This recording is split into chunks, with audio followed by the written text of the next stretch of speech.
I'd say around 70 or 80% of Vietnamese culture is pretty much just Chinese culture. Vietnam being China light in most regards.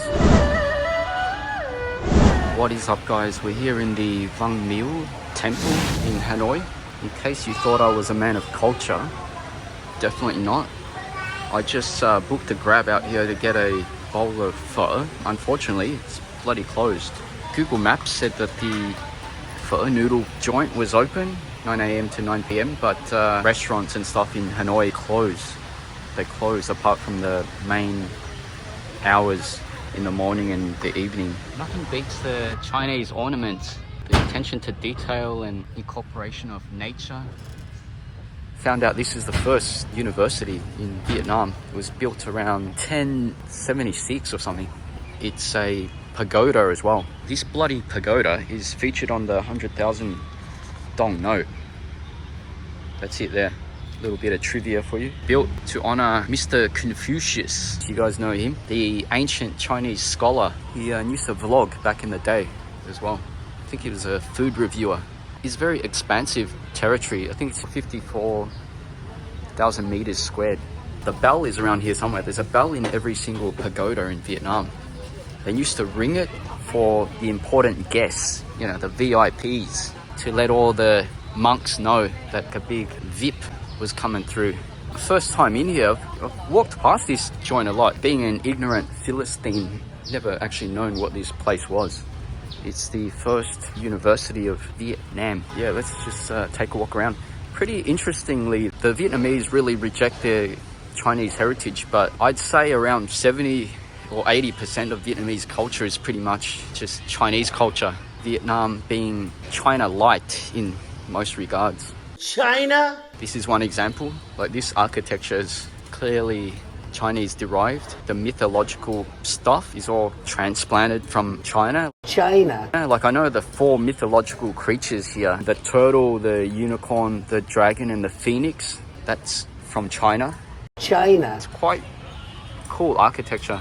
It's just a shame that the Vietnamese have kind of bought into the whole America is number one thing and rejected the Chinese parts of their history, the modern Viets I'm talking about. I think that's because Vietnam, like every other country as well, they consume a lot of media, and the media kings right now are pretty much the United States. If you're doing a lot of bad stuff politically and globally around the world, you know, you're messing up a lot of countries. If you have like Michael J. Fox and Denzel Washington and Will Smith as your ambassadors, the world's still gonna pretty much overlook all of that. That's what China's lacking. They lack the soft power.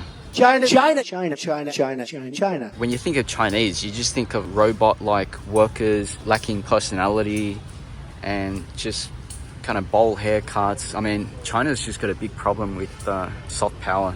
And that's where America excels. The French as well. They kind of got a good media game. Sometimes reality has to take a back seat to, you know, just fiction and media portrayal. What's this pond? This is the pond of heavenly light or something. Damn, this area is pretty huge. You know, that's one difference that you see in Hanoi versus Saigon.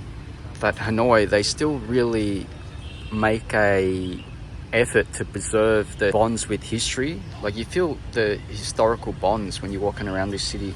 It's something that makes the citizenry proud of their heritage and their history and stuff like that. Whereas in Saigon, something that's definitely lacking. Got to clean this lens.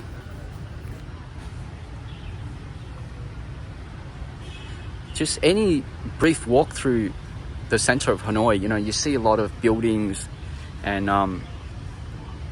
architecture that is preserved very well, and with a mind to let the people know about their history.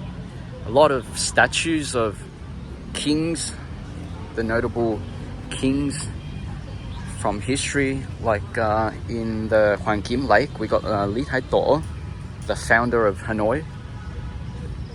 He relocated the capital from Ninh Binh, aka Hoa Lu in the old days, to Hanoi in 1010. These are some statues of Mario Brothers turtles. So the Chinese tourists get a bad press, but what people don't realize is China is the #1 tourist market in Vietnam, and the fact that you only hear about them every now and then when they misbehave, you know, when they account for like 70% of the total tourist numbers, that is not bad. Damn, we got a squirrel. That is awesome, man. Nice bushy tail. It's a healthy looking squirrel too. Was not expecting that. Very well maintained area this. This is the pagoda, is it? Oh, there's another squirrel, man.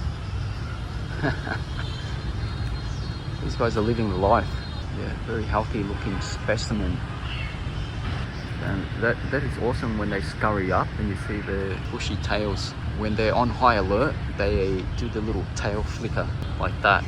That squirrel that I rescued, he stopped flickering the tail, so that was one sign that I knew that we had a bond of trust. Although I didn't want to get him too accustomed or too domesticated, you know, too accustomed to the human touch, because that's gonna get them killed pretty much. I guess this is one of the few places of refuge for those critters. Little oasis in the center of town. Some goldfish here as well. Yeah, the water is clean. China.